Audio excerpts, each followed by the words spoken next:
watch me.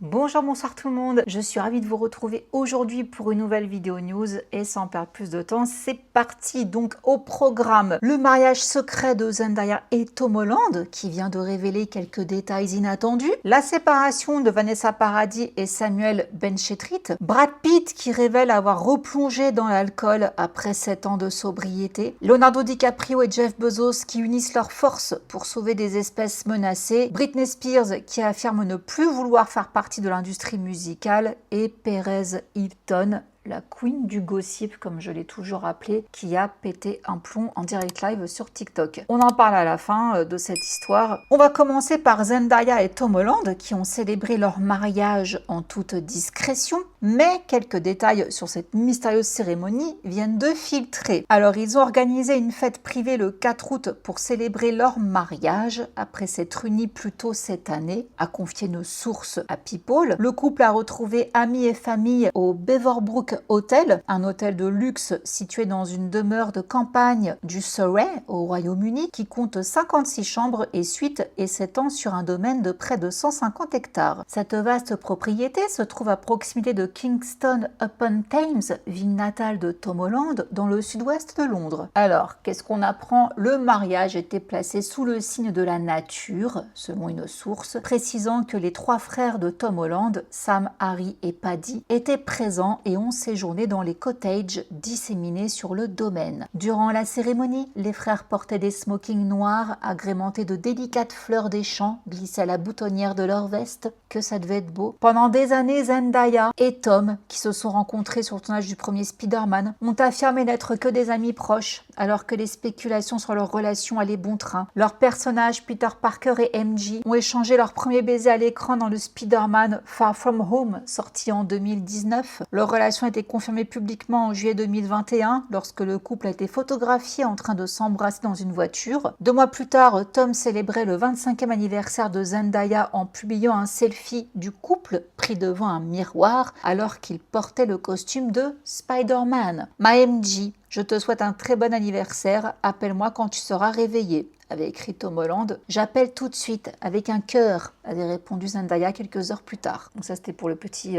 rappel de contexte de leur rencontre. Janvier 2025, Zendaya avait suscité des rumeurs de fiançailles en assistant aux Golden Globes avec une grosse bague en diamant à l'annulaire gauche. Moins de 24 heures plus tard, People confirmait que Zendaya et Tom Holland étaient fiancés. Et plus tôt cette année, on a Lo Roach, qui est le styliste, si je dis pas de bêtises, de Zendaya, qui a affirmé que le mariage avait déjà eu lieu. C'était lors d'un échange avec Access Hollywood sur le tapis rouge des Actor Awards 2026. Plus tard ce même mois, le 15 mars, Zendaya a alimenté les rumeurs de mariage en apparaissant aux Oscars 2026 avec une alliance, bijou qu'elle a continué à porter par la suite sur les tapis rouges. Cependant, ce n'est qu'en juin que Tom Holland a officiellement confirmé leur mariage. En tout cas, il a laissé échapper l'heureuse nouvelle alors qu'il démentait l'authenticité de photos de mariage générées par IA, expliquant au magazine Esquire dans une interview publiée le 16 juin que ses proches n'avaient pas été dupés par ces faux clichés car ils étaient tous présents au véritable mariage du couple. Depuis, Tom Holland a commencé à qualifier publiquement Zendaya de sa femme. En juillet, lors de son passage dans le podcast britannique Dish, Tom, qui était en promo donc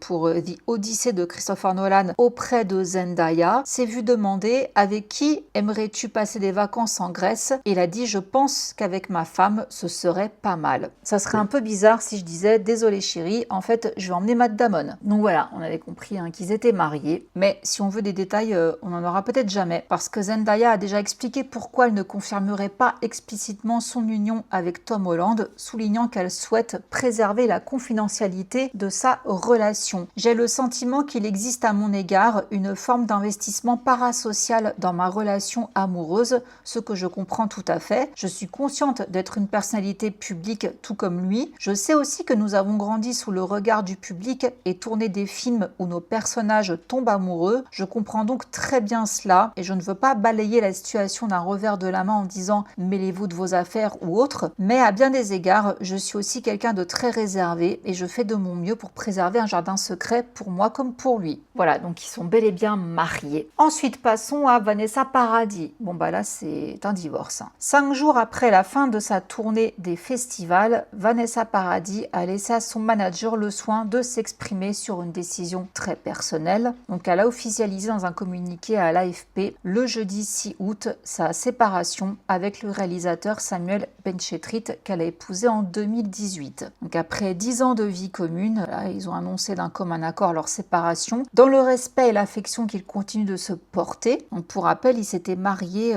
en petit comité le 30 juin 2018 à Saint-Siméon en Seine-et-Marne, alors que l'équipe de France de football affrontait l'Argentine en 8e de finale de la Coupe du Monde. Pour rappel, Vanessa avait officialisé sa relation avec le réalisateur et romancier l'année précédente, donc en 2017. Donc ils ont travaillé ensemble à plusieurs reprises. Si Vanessa reste aussi populaire, c'est parce qu'elle aime les gens, déclarait Samuel en 2021. Il avait écrit 2 rôles sur mesure pour son épouse, après l'avoir fait tourner dans Chien en 2017. Il y a eu le film Cette musique ne joue pour personne, puis la pièce Maman la même année qui marquait les débuts de Vanessa sur les planches. Donc l'annonce de leur séparation intervient alors que Vanessa vient d'achever sa tournée des festivals en France. C'était grandiose, dit-elle. Merci du fond du cœur, bel été à tous. Et elle sera de nouveau sur scène à partir du 6 octobre avec un passage à l'Accor Arena de Paris le 17 novembre pour ceux que ça intéresse. Donc voilà. Bon, divorce pour Vanessa Paradis. Maintenant, des news de Brad Pitt. Dans un entretien qu'il a accordé au magazine Esquire, il a fait des révélations assez inquiétantes. Donc c'est un portrait qui a été publié le 10 août par le magazine, où là, Brad Pitt, âgé de 62 ans, pour rappel, il parle donc de son addiction à l'alcool. Il avait précédemment révélé avoir suivi un programme en 12 étapes après sa séparation d'avec son ex-femme Angelina Jolie. Du coup, il est resté sobre pendant 7 ans. Et bien là, c'est fini. Il a proposé du vin, en fait, au journaliste d'Esquire. Du coup, il lui a demandé si cette boisson était réservée aux invités. Et là, Brad Pitt lui a révélé qu'il consommait désormais de l'alcool, mais avec modération. Je suis resté sobre pendant 7 ans, et puis j'ai replongé, a-t-il déclaré en riant. Je consomme désormais de l'alcool avec plus de retenue. Je me suis laissé aller à quelques reprises et je me suis dit, eh bien non, ce n'est pas bon pour moi, mais pas en grande quantité. Donc lorsque le journaliste lui a demandé si ça signifiait qu'il pouvait savourer un verre de vin, Brad Pitt a ajouté, oui, enfin, je peux en boire quelques-uns, mais pas trop. Je dois faire preuve de professionnalisme à ce sujet. Alors pour rappel, en 2017, il avait confié quand même à un média qu'il ne se souvenait pas d'une seule journée depuis la fin de ses études où il n'avait pas bu d'alcool, fumé un joint ou autre chose du genre. Donc il avait affirmé ensuite avoir été sobre depuis 6 mois, à ce moment-là, en 2017, et qu'il avait tout arrêté sauf l'alcool au moment de fonder sa famille, avant de réaliser en 2016 qu'il buvait trop. Il disait « Je suis vraiment heureux que cela fasse 6 mois maintenant. C'est un sentiment doux amer, mais je retrouve la sensibilité au bout des doigts. » En 2019, il a évoqué sa sobriété à nouveau, et plus précisément l'année et demie qu'il a passé au sein d'un programme en 12 étapes, après qu'Angelina a demandé le divorce. Il a dit « Il y avait tous ces hommes réunis qui s'exprimaient avec une franchise et une honnêteté telle que j'en avais jamais entendu auparavant. C'était un espace sûr où le jugement était quasi inexistant, ce qui permettait aussi de moins se juger soi-même. C'était en fait très libérateur de mettre à nu les parts les plus sombres de soi-même. C'est une démarche d'une grande valeur. » Et c'est pas tout. Il confie également que bien qu'il n'ait jamais eu d'intention d'otage de vie, il y a eu un moment où il a senti qu'il pouvait comprendre l'otage de vie alors qu'il traversait une période tumultueuse liée à des problèmes familiaux. Il dit « Je n'ai jamais eu la moindre tendance suicide, nana. Ce n'est tout simplement pas dans ma nature. En fait, si je souffre d'un quelconque travers, c'est probablement celui d'être un optimiste invétéré. Cela m'a aidé à maintes reprises, mais m'a aussi joué des tours. Mon optimisme m'a parfois conduit à foncer tête baissée et imprudemment droit dans un semi-remorque. Ou comme le dit si bien mon bon ami David Fincher, toujours aussi drôle, oui, tu vois le verre à moitié plein, mais il est à moitié plein d'urine. Bref, je n'ai jamais eu d'intention d'otage de vie, sauf pendant une courte période. Et durant cette courte période, je me disais juste, je n'y arriverai pas. Je ne voyais tout simplement pas d'issue. La douleur était si oppressante, donc je n'allais pas passer à l'acte, mais je pouvais sentir le métal froid de la balle dans ma tête et cela m'apparaissait comme un soulagement. Et je me suis dit, ah d'accord, maintenant je comprends. Je comprends l'otage de vie dans le sens où c'est juste un soulagement. Il s'agit simplement de chercher à se libérer de la douleur. Mais je pense aussi que nous avons un instinct de survie incroyable et chez moi, il s'est immédiatement manifesté, mais c'était juste... c'est pas de la tarte quoi, ce bordel. Et lorsque le journaliste lui demande si cette période difficile était liée à ses histoires avec ses enfants, il a répondu des histoires de famille. On peut en rester là. Voilà, il n'a pas voulu s'étaler plus. Bon, pour rappel, Brad Pitt ne s'est pas exprimé dans les médias au sujet de ses enfants, mais il a souligné l'importance de s'entourer de ses proches lors d'une interview sur le tapis rouge accordée à E! Tonight en juin 2025, lorsque le film F1 est sorti. Il dit « Je pense qu'arrivé à mon âge, on réalise à quel point il est important de s'entourer des gens que l'on connaît, de ceux que l'on aime et de ceux qui nous aiment en retour. Les amis, la famille, et c'est tout. À partir de là, on peut se consacrer à la création. C'est une équation assez simple, je trouve. Et bon, on sait très bien qu'il n'a aucun contact avec ses enfants et que tout, petit à petit, retire son nom de famille. Bon, voilà, c'est pas très joyeux, donc les nouvelles de Brad Pitt, enfin en tout cas ses confessions, donc il n'est plus sobre. Maintenant, des news de Leonardo DiCaprio et Jeff Bezos. Et Lauren Sanchez, voilà, qui m'ont fait rigoler quand même, je ne vous le cache pas. Alors, ils ont créé à eux trois un fonds de 200 millions de dollars pour la sauvegarde des espèces menacées. Alors, l'organisation Rewild, fondée par Leonardo DiCaprio, et le Bezos Earth Fund ont lancé le Phoenix Species Project, une initiative consacrée au rétablissement d'espèces menacées. Ce projet soutiendra le rétablissement de 100 espèces confrontées à une extinction imminente, incluant des mammifères, amphibiens, reptiles, oiseaux, poissons, invertébrés et plantes issus de 30 pays, dont des habitats allant des océans aux plaines volcaniques. L'initiative œuvrera en collaboration avec les peuples autochtones, les communautés locales, les scientifiques et les acteurs de la conservation. Cet engagement initial de 200 millions de dollars en fait la plus vaste initiative philanthropique jamais lancée pour le rétablissement d'espèces en danger critique d'extinction. Le Bezos Earth Fund, sollicité par DiCaprio grâce à ses liens d'amitié avec le couple, apportera 100 millions de dollars. Rewild s'alignera sur ce montant grâce au soutien de DiCaprio, d'Age of Union et de la Todd Graves Family Foundation. Cette initiative ira à des petites subventions à court terme pour assurer un investissement soutenu dans les actions nécessaires à la rétablissement des espèces sauvages. Plus de 100 partenaires locaux et internationaux à travers le monde piloteront ces travaux et adapteront les efforts de rétablissement à chaque espèce et à chaque lieu. Le partenariat d'action Reverse the Red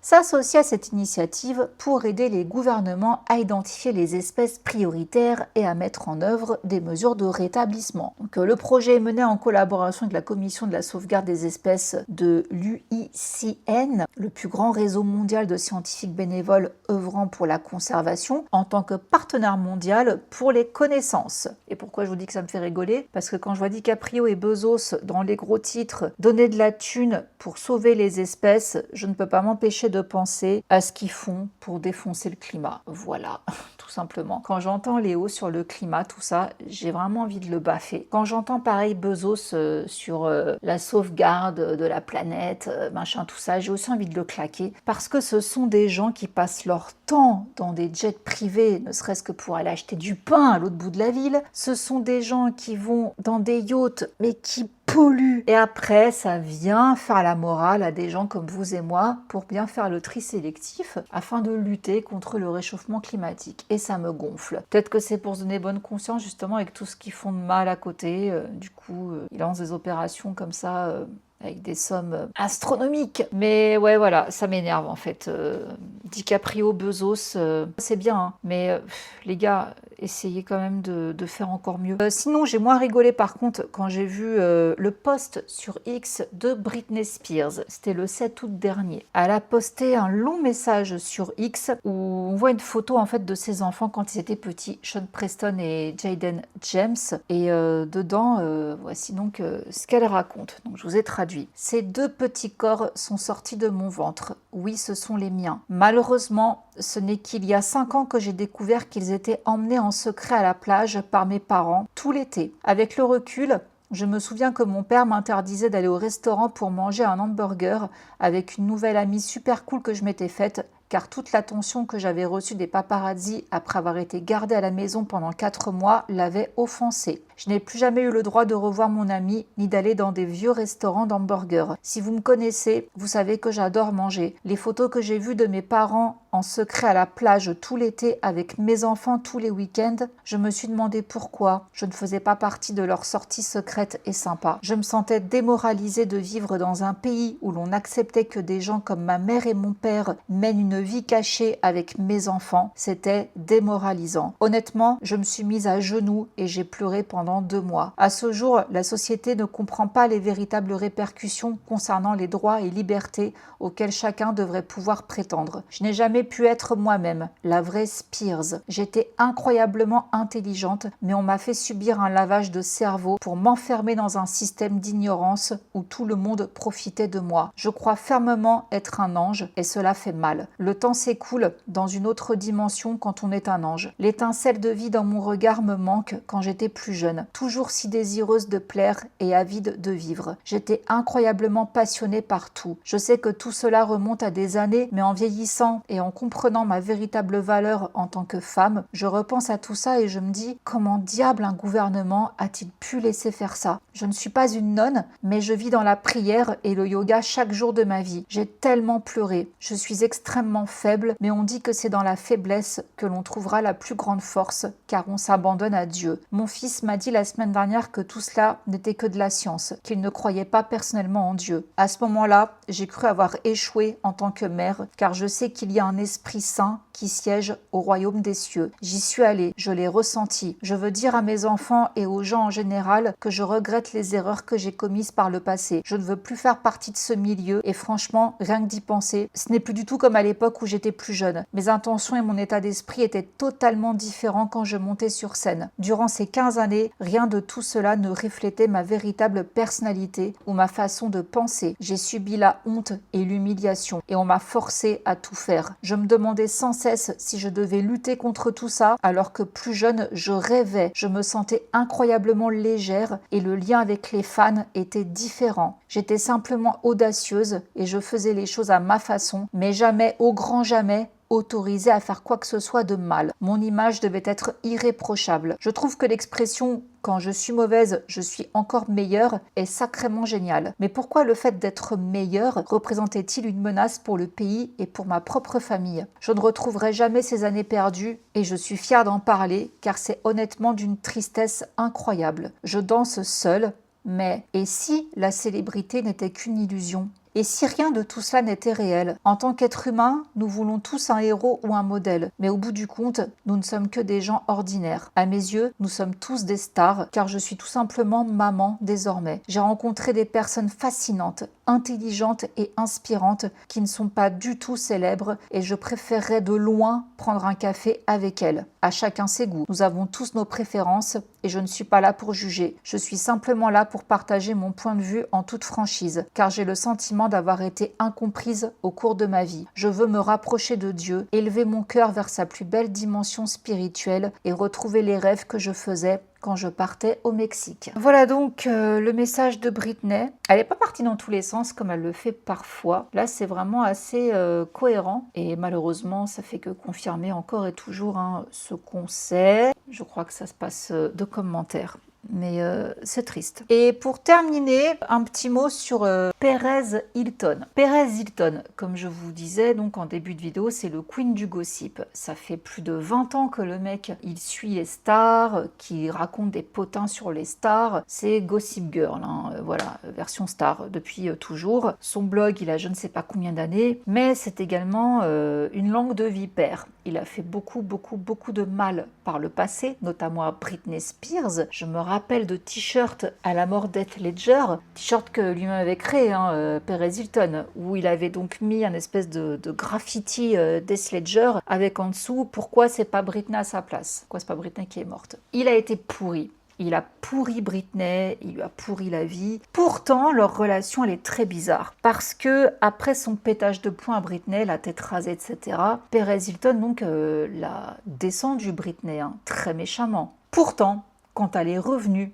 avec le Circus Tour, donc elle était déjà sous tutelle, hein, et elle a pris Perez Hilton pour faire l'introduction de son Circus Tour, pardon. Donc c'est une relation compliquée entre Britney et Perez Hilton. Et comme je vous dis, donc il a vraiment bavé sur des célébrités pendant quasiment toute sa carrière. Mais depuis quelques années, il a changé. Il s'est repenti, on va dire. Il a présenté des excuses à certaines célébrités, notamment à Britney Spears, à qui il avait fait beaucoup de mal. Et c'est vrai que depuis quelques années, je le suis et je vois que le discours a changé. Je vois notamment quand il a été interviewé par la blonde que je déteste, là, Nancy, je ne sais pas quoi, quand Britney s'est fait arrêter par rapport à sa conduite, là, qu'elle était sous l'effet de l'alcool, mais en fait non, pas assez, vous vous rappelez. Bon, Perez Hilton était venu défendre Britney à la télé en disant à l'émission de cette sorcière, non, Britney a toujours été une terrible conductrice en fait. Il n'y a pas besoin d'alcool, elle ne sait pas conduire. En même temps, on l'a pas laissé conduire très souvent, donc on va pas refaire le débat hein, que Britney est un danger au volant. Perez a essayé de la défendre. Donc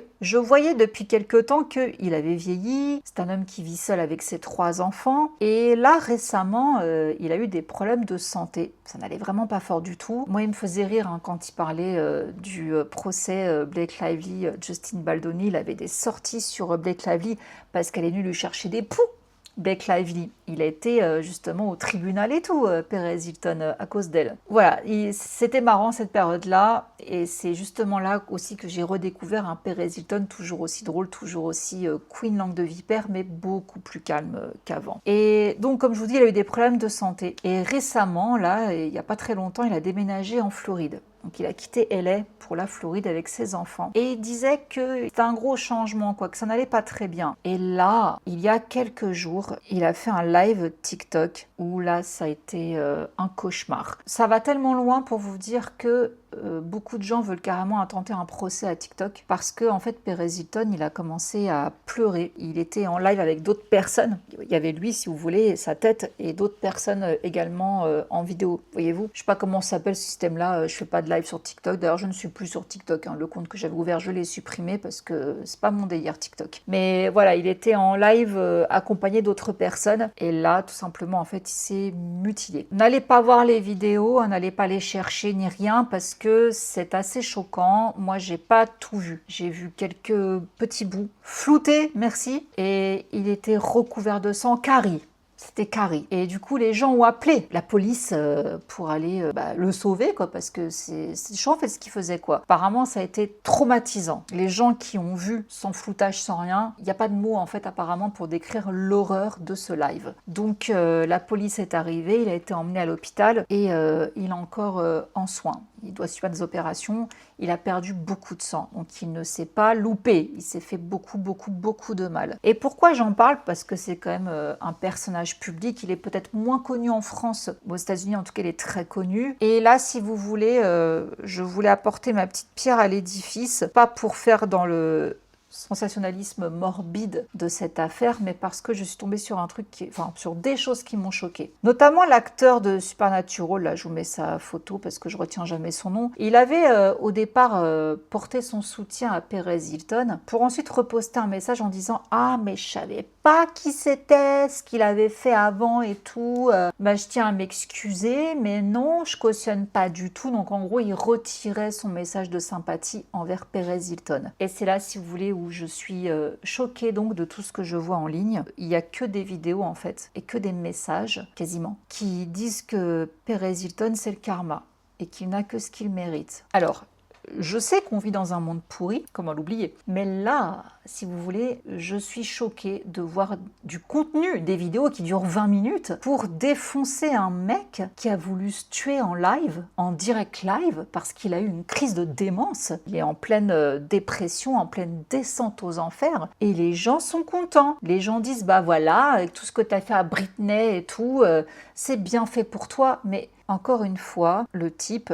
il a 3 gosses, ils étaient là. Parce qu'au début on a dit non, ils n'étaient pas là. Finalement, apparemment, ils étaient là. Ils étaient dans leur chambre et tout, mais après, quand les flics ont débarqué et tout, ils ont vu le bordel. C'est ce qu'on a appris en tout cas, hein. Peut-être que les versions vont encore changer, je ne sais pas, mais en tous les cas, voilà. Il est quand même père de 3 enfants, vous me direz, ça n'excuse pas tout, certes, mais encore une fois, j'ai vu Perez Hilton changer ces dernières années. Je l'ai vu faire preuve de plus de modération dans ses propos, je l'ai vu faire preuve de filtre, même concernant les enfants de célébrités, et là, si vous voulez, les gens, au nom du karma, au nom de la vengeance, sont devenus abominable.